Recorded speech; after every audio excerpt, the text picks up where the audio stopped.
রক্ত জমাট, হাতে একটা কাগজ, চুলগুলো সামনের দিকে।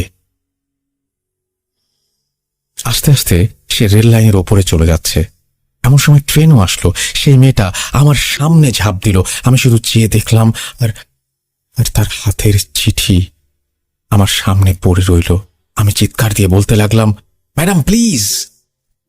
আমার চিৎকার শুনে মেট্রো ড্রাইভার এসে বলল, কোনো সমস্যা?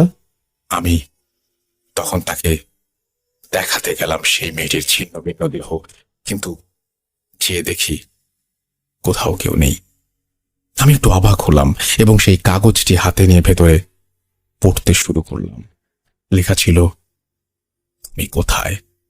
পরে বাসায় এসে আমি সবকিছু ঐশীকে খুলে বললাম, কিন্তু সে আমাকে বলল এটা নাকি আমার মনের ভুল। কিন্তু আমি যখন কাগজটা দেখালাম তখন ঐশী চুপ হয়ে গেল। আমি আজও এর ব্যাখ্যা পেলাম না। আমি কি দেখলাম? এটা মেয়েটিকে আমি নিজের চোখে দেখেছি। মেয়েটি কি আমাকে কোনো মেসেজ দিতে চেয়েছিল, কিংবা আমি কি তার জীবনে কোনোভাবে জড়িত? প্রশ্ন